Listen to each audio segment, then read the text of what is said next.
My name's Dylan. I'm 19 now, but this story really started the day I turned 18, the day of my high school graduation. You know, that day most families treat like a big milestone. Cameras flashing, tight hugs, awkwardly long speeches from people who think they're more inspirational than they really are. But in my house, it was just another Saturday. No balloons, no banner, not even a congrats, kid. Just the sound of my sister's voice echoing from the hallway as she called dibs on the car so she could get to her spa weekend on time. Yeah, that kind of family. Before I get too deep, let me set the stage. I grew up in what people might call a normal suburban family.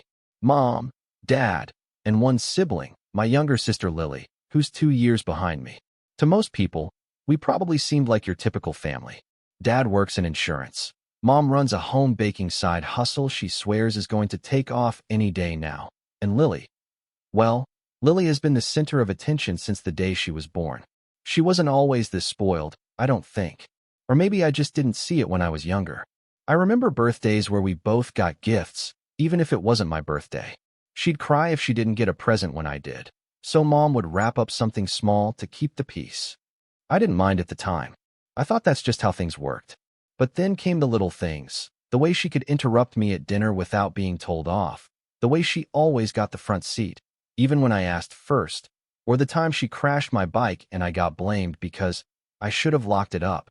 I spent most of my childhood trying not to rock the boat. I wasn't a quiet kid, but I learned to shrink myself, to stay out of trouble, to keep my head down.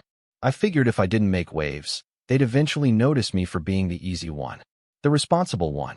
The one who didn't constantly break things or cause drama. Spoiler, they didn't. And then came graduation. I wasn't expecting a parade or anything. I just figured, bare minimum, they'd show up. Maybe take me out for dinner, grab a photo or two. I worked my tail off in high school. I had a part-time job, pulled straight A's, and got accepted to 3 decent universities, all without them having to nag me once. But when I walked out those double doors in my cap and gown, I didn't see them in the crowd. I scanned the bleachers over and over, thinking maybe they were running late or stuck in traffic. I texted Dad. No response. Tried Mom. Nothing. After an hour of awkward small talk with classmates and their families, I finally called home. I don't know why I expected a different answer, but hearing Mom's voice, all casual and relaxed, hit harder than I expected. Oh, hey, sweetie. How was the ceremony? Where are you? I asked. I could hear water trickling in the background. Some kind of fountain, I think. Oh, we're in Napa.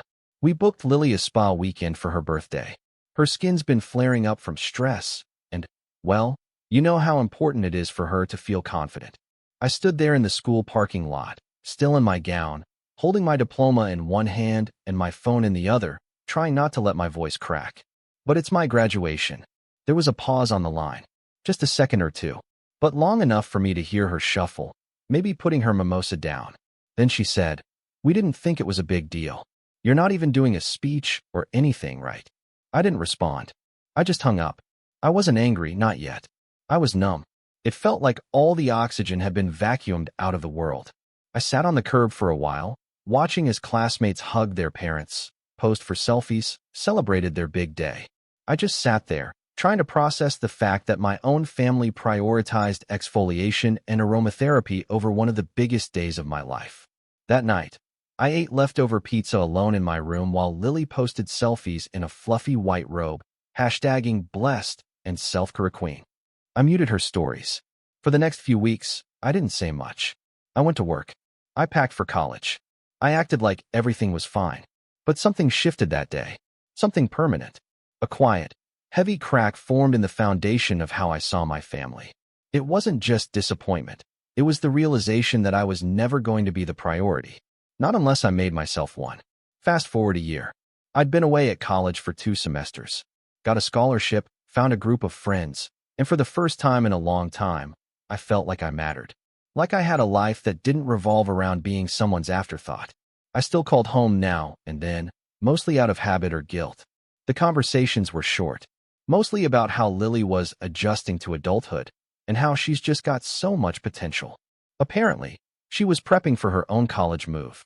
Big plans, dream school, and guess who was orchestrating the whole thing like it was the royal wedding? You guessed it. Mom and Dad were throwing her a massive send-off. I mean caterers, custom decorations, handcrafted party favors, the whole 9 yards. They wanted everything to be perfect for her transition to university life. A transformational moment, Mom called it. I would have rolled my eyes if I hadn't been so busy grinding through finals and eating ramen. Then, out of the blue, I got a text. Hey, sweetie, we're planning Lily's send-off party. Can you come home early and help set up? She really looks up to you, and it would mean the world if you were there to support her. That was the moment I felt something inside me snap. Not loudly, but sharp and clean, like the quiet click of a lock turning. They wanted me to help? After what they did. After skipping the one milestone in my life because Lily wanted a facial and some cucumber water? That was the moment the idea took root. I didn't respond to the text right away. I just stared at it for a long time, fingers twitching. My dorm was quiet. My roommate was out. The silence gave me space to think, to remember, to plan. Because if they wanted me to be a part of Lily's send-off, I'd do it. Oh, I'd be involved. Just not in the way they were expecting. But I'll get to that. First, let me tell you about what happened when I actually went home that summer. Because the build-up to this transformational party, that was where things really started to get interesting. When I stepped through the front door that summer, it was like I'd entered a showroom for Lily's success. The walls were plastered with framed photos of her senior portraits, graduation shots, and printed Pinterest boards of her dream send-off party. White and gold color palettes, balloons that spelled out next chapter, a sketch for a memory wall. And right in the center of the living room was a huge calendar with everything meticulously planned out, color-coded, laminated, and proudly displayed on an easel like it was some kind of battle plan. Not a single trace of my graduation or my college life, anywhere.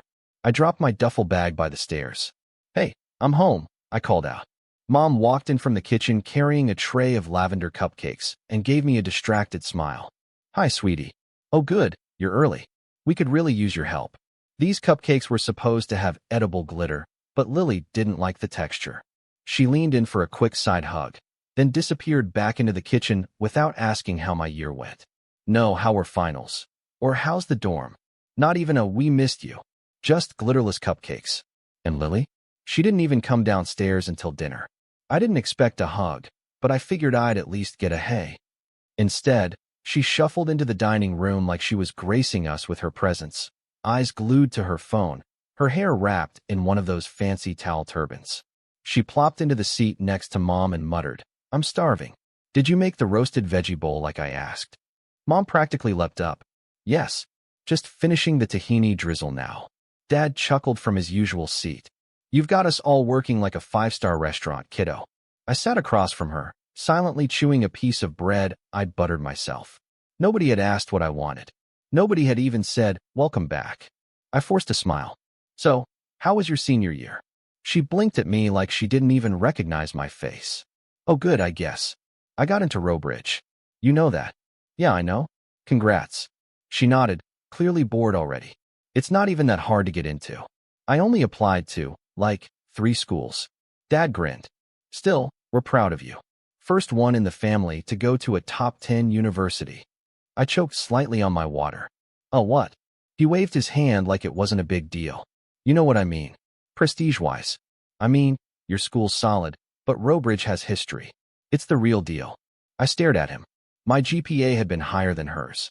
I'd gotten into schools with better rankings than hers. I just chose a college that gave me a full ride. But none of that mattered. Not when Lily was involved. She was the shiny one.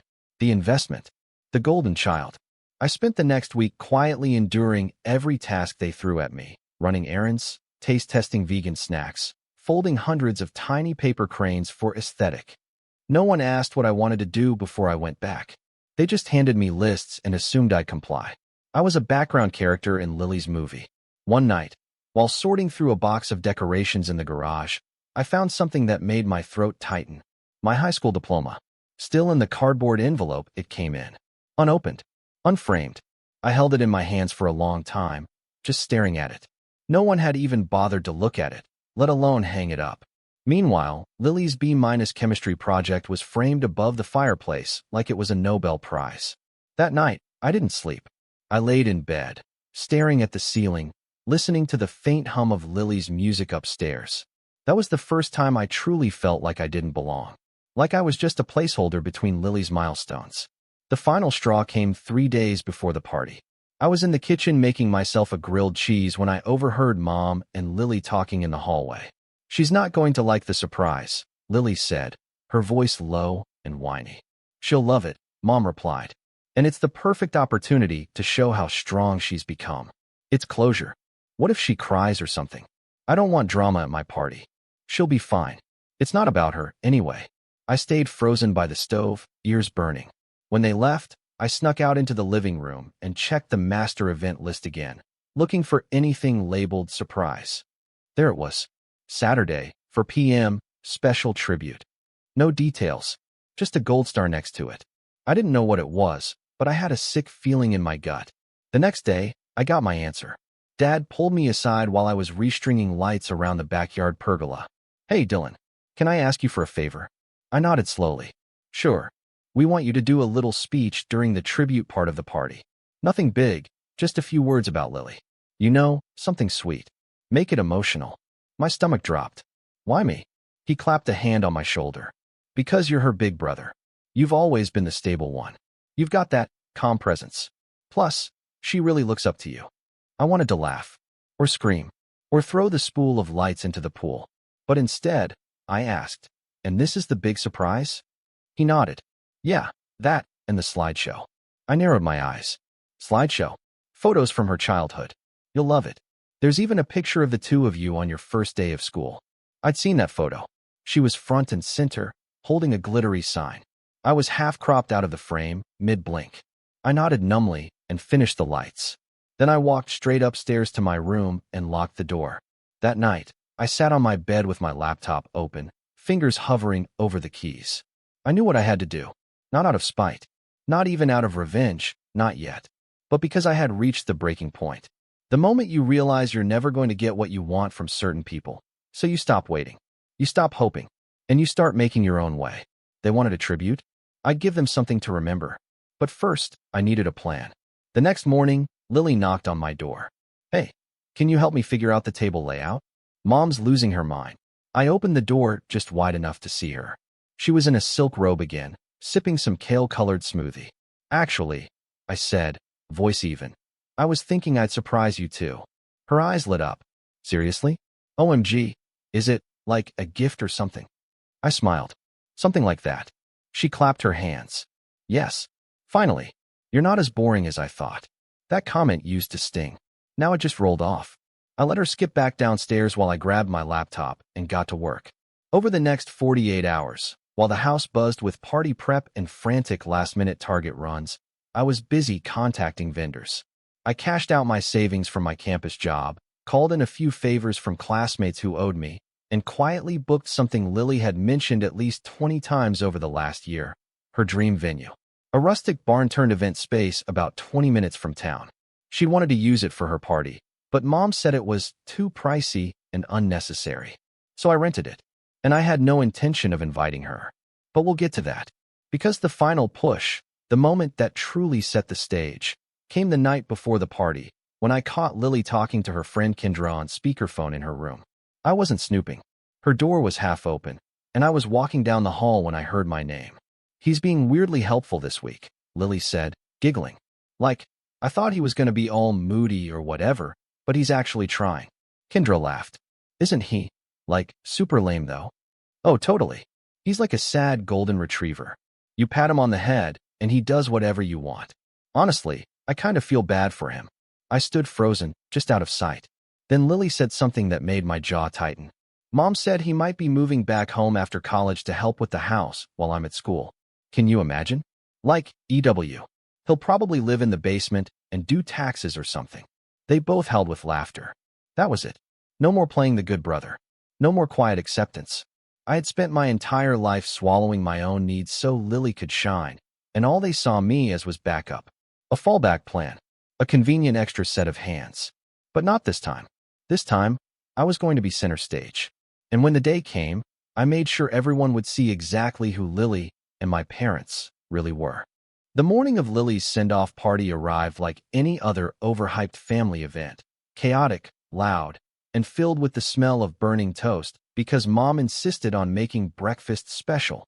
She was zipping around the kitchen in her floral apron, barking last-minute orders, while Dad was out back adjusting tablecloths that were already pinned down perfectly. Lily? She was upstairs, probably rehearsing her grand entrance or getting her hair curled by some friend she'd convinced to play stylist for the day. No one noticed I wasn't eating. No one noticed I wasn't dressed for the party. And no one noticed that my car, packed with bags, speakers, lights, and a carefully boxed cake, was already halfway down the street before the guests even started arriving. I left a note on my bedroom door that just said, "Had to take care of something. Be back later." That wasn't a lie. I was taking care of something. Something long overdue. When I pulled into the gravel lot of the old barn venue, the event coordinator was already waiting for me. She was a short, no-nonsense woman in her 40s named Tanya, and from the moment I booked with her, she treated this like it was the most important party of the summer, even though I hadn't told her everything. Just that it was a private celebration, that I needed full access by noon, and that the guest list was fluid. She took one look at me lugging out sound equipment from the back of my car and said, "You're gonna need help." By 11:30 a.m., the venue looked incredible. The string lights were up, the rustic bar was fully stocked with mocktail ingredients, because I couldn't afford alcohol licenses, and the DJ, my roommate Alex, who moonlights as a wedding spinner, was already setting up his set list. The guests started trickling in around noon. Not my family. Not Lily's preppy classmates. These were my people. Friends from college, folks from my job on campus, even my old high school English teacher who I'd run into at a bookstore and invited on a whim. Every single one of them had supported me, celebrated me, and treated me like I mattered, not because they had to, but because they wanted to. The event wasn't flashy, but it was authentic. There were Polaroids hung with clothespins along the barn beams, photos of me actually living this past year, studying at midnight in the library, hiking with friends, that time I accidentally dyed my hair pink in the dorm showers, laughing, failing, growing. I called it the real send-off. It was supposed to be symbolic.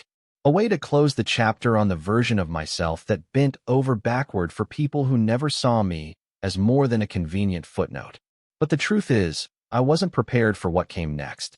Back at home, things were starting to unravel. It started with confusion, then panic. I found out later that around 1 p.m., Mom tried to call me. When I didn't answer, she texted me, "Where are you? We're doing the tribute in 30 minutes, and people are waiting." Then came Lily's text, which was a little more direct. "Don't bail on me. This is my day. You promised." I didn't respond. Instead, I queued up a short video that played right before Alex kicked off the party playlist at my venue. It was a montage, not of Lily, not of family memories, but of my graduation day. I'd quietly compiled clips from classmates, old teachers, even a few phone videos someone sent me from the parking lot where I'd sat alone in my gown. Over it, I'd recorded a voiceover. I didn't say names. I didn't call anyone out directly. But I talked about what it feels like to be invisible in your own story. To be the quiet kid who thought if he just worked hard enough, someone would finally say, "We see you." To have your biggest milestone ignored while your little sister got cucumber water and eucalyptus towels. And then I said, but the truth is, being overlooked taught me something.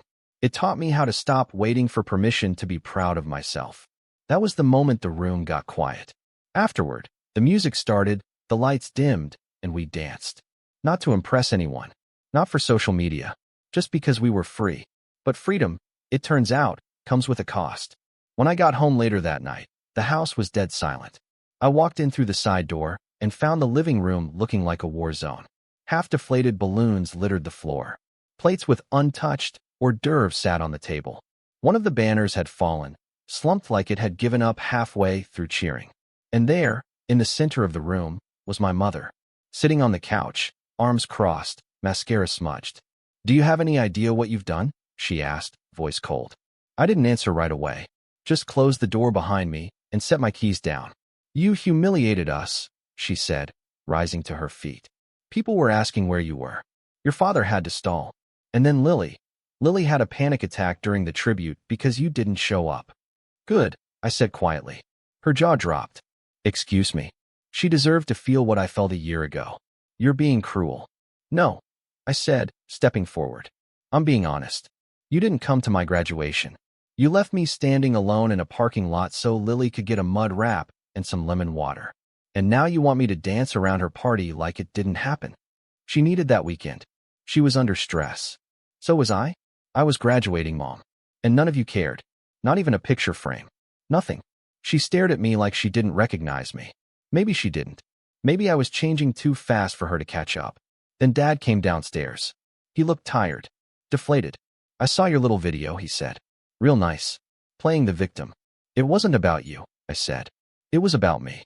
And how I had to become my own support system. Lily didn't show her face that night. I assumed she was upstairs, stewing.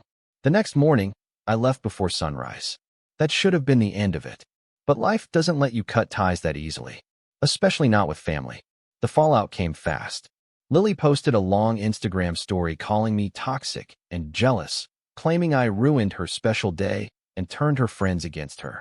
Mom backed her up with passive-aggressive Facebook posts about ungrateful children who forget who raised them.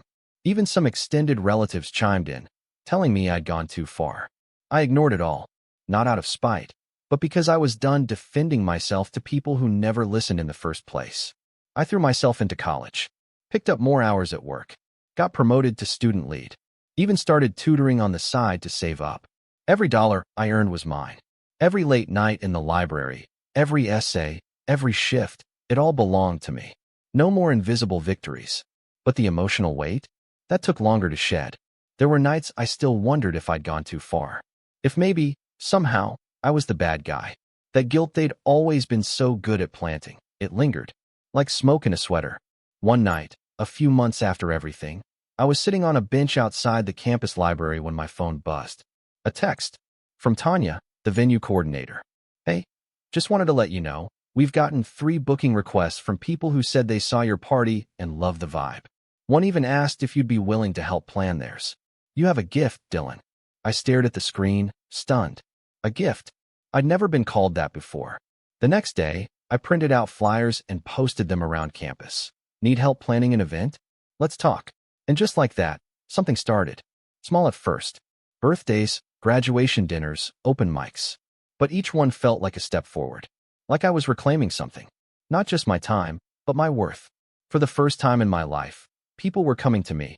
Not because they needed something from me, but because they saw what I could do. Because they believed in me. Because I believed in me. But even as I rebuilt my confidence, the shadow of my family never fully went away. Especially not Lily. She didn't just move on from what happened. She planned to come back. And when it came, she made sure I couldn't ignore it. But I'll tell you how she did that in the next part. Because what she did next wasn't just petty. It was calculated, cruel, and it almost cost me everything. It started with an email. I was 3 weeks into the fall semester, juggling midterms and a growing side hustle as a student event planner, when I saw her name in my inbox, Lily Maddox. Subject line, hey, peace emoji. My stomach tensed before I even clicked. I hadn't heard from her directly since the party fallout, and every interaction since had been filtered through our parents or social media subtweets. I'd unfollowed her on everything, muted Mom and Dad, and done my best to build distance. But there it was, her digital olive branch. The message was surprisingly short. Hey, I know we haven't talked since everything. Just wanted to say I've been thinking about you. College is harder than I thought. I miss you. If you're ever up for coffee or something, let me know. Smiley face. It was weirdly normal. No venom. No drama. No backhanded guilt trip. I stared at it for a solid 10 minutes. The old version of me. The one that still believed maybe Lily had a hidden layer of humanity beneath all the glitter and narcissism. Almost typed out a response. But the new me? He paused. Because something felt off.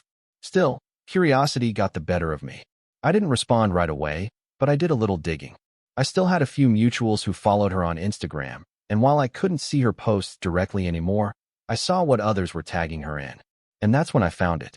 A selfie at some high-end restaurant with the caption, meeting up with my big bro trying to rebuild, smiley face, #family first. The timestamp? 12 minutes after she sent me the email. My blood ran cold. She'd never actually wanted to reconnect.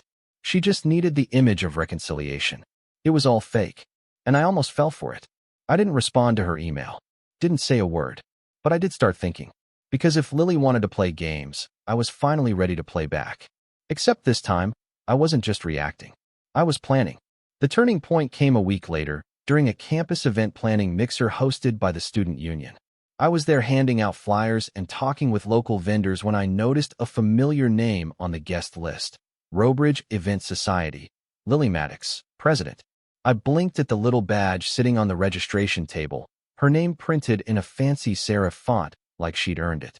She wasn't even a full semester into college, and she was already angling for clout. Typical Lily. Always climbing over people for the next title, the next spotlight. And as if on cue, she walked through the doors 10 minutes later wearing a tailored blazer and holding an oat milk latte like it was an Oscar. She didn't see me at first, but I watched her work the room. Charming, posing, performing. She talked to a guy from the local catering company I'd worked with last month. Laughed with two girls from the decorating team. Even tried to pitch herself as an event strategist to a student group that already had one. And then she saw me. Her face froze for half a second, just a flicker of panic, before she composed herself and gave me a perfect little wave. I nodded back, cool and unreadable. But something was different now. I wasn't afraid of her anymore. Over the next month, I learned everything I could about the Robridge Event Society. Turns out, it was more of a name than a real organization. Just a half-formed group with no budget and no real events under its belt. Yet. But they were ambitious. Their goal was to land a co-hosting gig for the school's annual winter gala, a massive fundraiser attended by faculty, alumni, and local business leaders. The gala was a big deal. The kind of event that could launch careers. And Lily had made it very clear on social media that she wanted to be the face of it. That's when the pieces clicked into place. I wouldn't just go after her emotionally. That was a game she thrived in: manipulation, guilt, gaslighting. No, if I wanted to hit her where it hurt, I had to target her brand, her image. So I started planning. Step 1 was to reach out to the gala committee directly. Through my work on campus, I'd already collaborated with a few of them, especially one grad student named Priya who managed logistics for the business school. I casually brought up the gala during one of our weekly meetings and asked if they were still looking for co-hosts or partners. Technically, yes, she said. We have 2 groups in the running. The Event Society, which is new but loud, and your team. My team. She smiled. You don't even realize you've built one, do you? You've done more real events than any of the others. Student showcases, charity dinners, even that off-campus open mic. I played it cool, but inside I was buzzing. Step 2 was to gather allies. I started looping in some of the people I'd worked with, DJ Alex, Tanya from the barn, even one of the catering students who owed me a favor. We built a quick proposal, simple, elegant, and grounded in actual experience. No fluff, no fake credentials, just proof. Step 3, wait for Lily to sabotage herself, which, true to form, she did beautifully. A week before the committee's final decision, I got a call from Priya. Hey, weird question, she said. Did you hear about the venue drama? I blinked. What venue drama? Apparently, Lily had tried to reserve a local vineyard for the gala without securing a contract. She sent out digital mock-ups of the location with her name plastered on every invitation, curated by Lily Maddox, and had even promised custom wine tasting menus to the alumni network. The problem? The vineyard owner never agreed to host. He'd had one phone call with her, said he'd consider it, and then went on vacation. Lily never waited for a confirmation. She just assumed her charm would seal the deal. When the owner got back and saw what she'd done, he pulled the plug. People are furious, Priya said. She's trying to downplay it, but some donors are threatening to pull out if she's involved. I almost laughed, but I didn't, because this wasn't the moment to celebrate. This was the moment to strike. That weekend, I finalized my presentation. Clean visuals, real photos from past events, budget spreadsheets, backup venue options. Everything Lily had skipped in favor of aesthetic and buzzwords. On the day of the pitch, I arrived 10 minutes early. Lily showed up 5 minutes late. She was wearing another tailored blazer, but this one looked more forced, like she was trying too hard to project control. When she saw me in the room, her eyes narrowed. Oh, she said, fake smile flickering. Didn't realize we were competing. I shrugged. Didn't realize we were still talking. Her nostrils flared slightly, but she didn't reply. She sat 2 chairs away and crossed her legs like she was on Shark Tank. The committee heard my pitch first, and it was smooth. I talked about accessibility, cost-effectiveness, community partnerships. I showed them real testimonials from people I'd worked with. Priya smiled through the entire thing. When I finished, there was a pause, then quiet applause. Then Lily stood. She launched into a wordy, buzz-heavy monologue about elevated atmospheres and emotional brand synergy. She showed slides of the vineyard that was no longer available, and when someone asked about the backup venue, she hesitated. "Oh, we're still in talks." They weren't. I knew that. Everyone did. Afterward, we were asked to wait in the hallway while the committee voted. Lily turned to me as soon as the door shut. "You think you're clever, don't you?" she hissed. I tilted my head. "What do you mean? Hijacking my event. Undermining me. You did that yourself." "I just showed up." She leaned closer. "They're going to pick me. They always pick me." "No," I said calmly. "Mom and Dad always picked you. That's not the same thing." She opened her mouth, then shut it. For the first time in years, Lily didn't have a comeback. We both got the email 2 days later. Subject: Winter Gala 2025, Event Partner Selection. I opened it slowly, letting the suspense build. And when I saw the words, "We're thrilled to work with you and your team," I exhaled. I didn't cheer, didn't gloat, because this wasn't about winning some sibling rivalry. This was about reclaiming control, about proving to myself that I didn't have to be anyone's shadow, that I never needed their validation to shine. But if you think that was the end of it, you don't know Lily.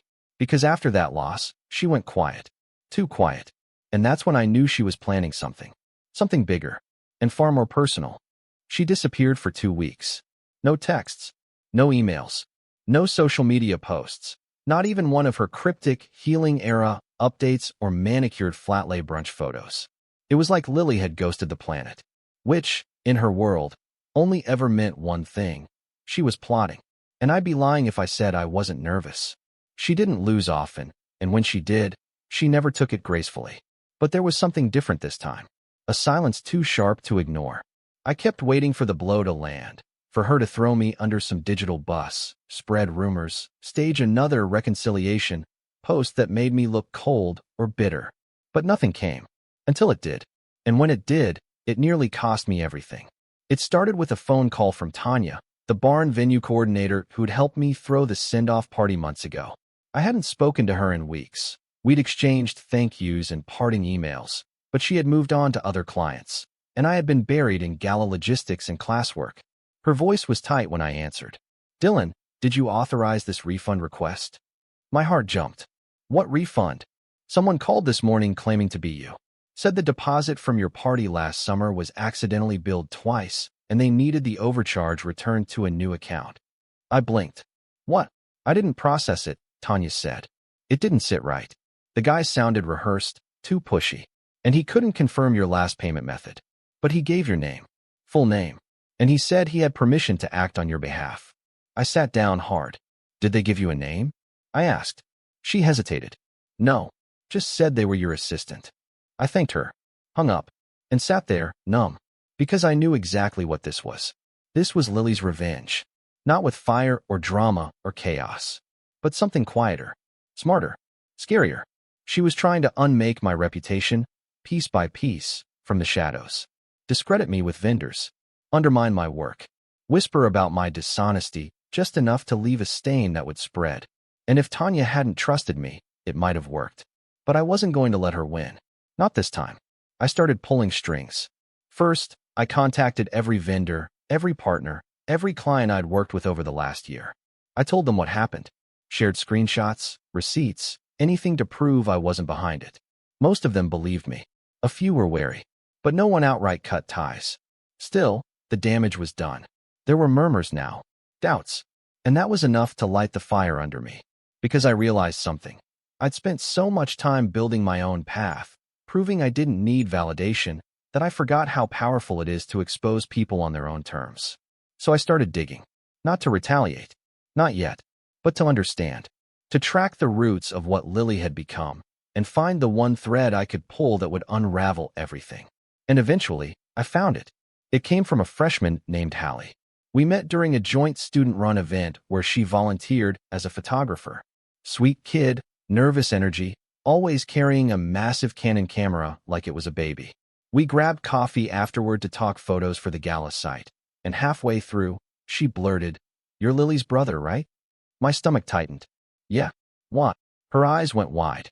"Oh, I didn't mean anything. She's kind of a big deal around our dorm. I forced a smile. Yeah, I know. She told everyone you tried to sabotage her last year. Said you used her name to book a fake venue and then blamed her when it fell through. That stopped me cold. What? Hallie winced. Sorry, I shouldn't have said anything. It just seemed weird. I leaned forward. Did she say that to you directly? She hesitated. Not me. But she told Zoe. And Zoe runs the student blog. I blinked. The blog. The one that posted a leadership spotlight on Lily a few weeks back. I remembered the headline.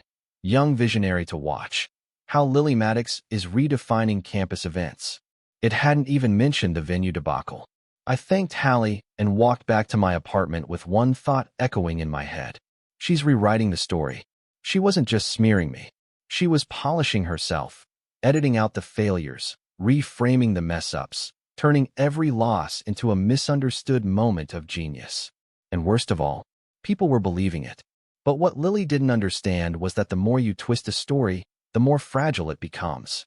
Because eventually, someone starts asking questions. And I was about to make sure they did. I made a video. Not for social media. Not for my friends. For the gala committee. I compiled timelines, screenshots, voicemails. Even the assistant call Tanya had recorded for her own protection. I didn't dramatize it. I didn't attack. I just laid it out, calmly, cleanly, like a prosecutor before a jury. Then I sent it privately to Priya and the rest of the leadership board with a short message. This isn't about revenge. It's about protecting the gala.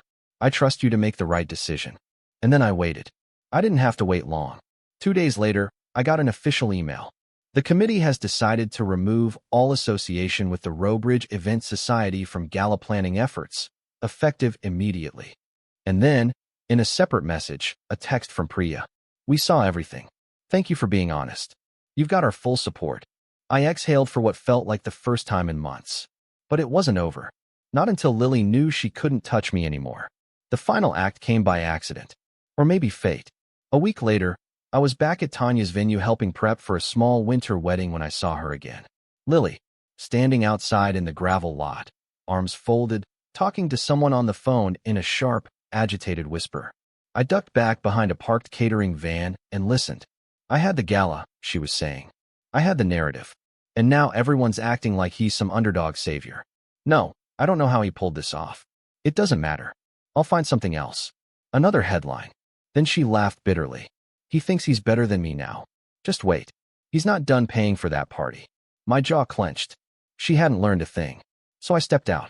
She froze mid-call. Her eyes widened. And for once, she didn't say a word. Just lowered the phone slowly, like a caught thief. Looking for another venue? I asked calm. Silence. You know, I continued. You could have just apologized. Nothing.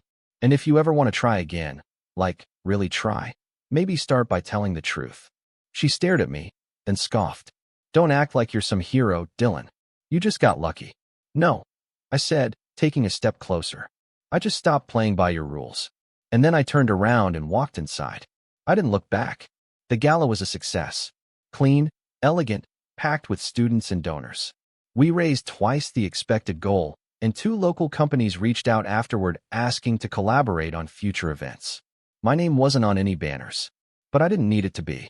Because when I stood at the back of the ballroom, watching people laugh and dance under the lights I'd hung, sipping drinks I'd coordinated, enjoying a night I'd built from the ground up, I didn't feel invisible. I felt seen. Not by them. By me. And that's all I ever needed. That night, as the last song played and the crowd thinned out, Priya clinked her glass next to mine and said, What now? You've basically run this place. I smiled. Now, I said, now I build something that lasts. Because I wasn't just the forgotten son anymore. I was the one who made them remember. And this time, I wasn't fading into the background ever again.